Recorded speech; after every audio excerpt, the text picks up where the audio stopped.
Patriots of Bangladesh এর আয়োজনে ঐতিহাসিক টাইম স্কয়ারে বৈষম্য বিরোধী আন্দোলনে শেখ হাসিনা সরকারের পতনের বিজয়কে বাংলাদেশের দ্বিতীয় স্বাধীনতা হিসেবে উদযাপন করা হয়েছে।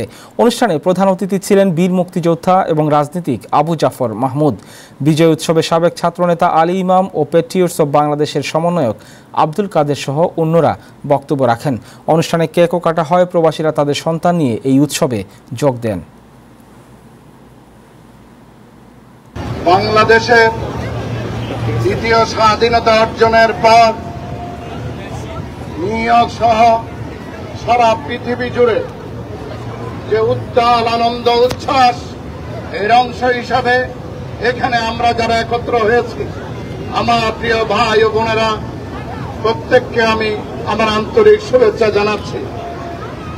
তোমাদের মতো এই বয়সে 1971-এ আমরা যখন ছাত্র ছিলাম, তখন বাংলাদেশের স্বাধীনতা যুদ্ধ করে আমরা বাংলাদেশ স্বাধীন করেছিলাম। দীর্ঘ 53 বছর ধরে আমাদের এই রাষ্ট্র আর রাষ্ট্রের জায়গায় নেই। এই রাষ্ট্র আজকে নতুন করে তার সংস্কার করা দরকার। এই রাষ্ট্রের শাসনতন্ত্রের সংস্কার করা দরকার। এই রাষ্ট্রের রাজনীতির সংস্কার করা দরকার।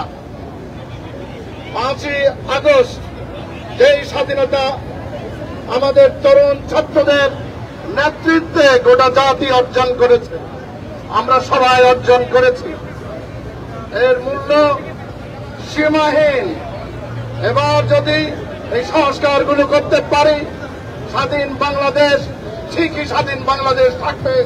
আর যদি তা না হয়, যে কারণে আমরা এটিকে স্বাধীনতা বলি, স্বাধীনতা দিবস বলি, এটি পরিষ্কার হওয়া দরকার।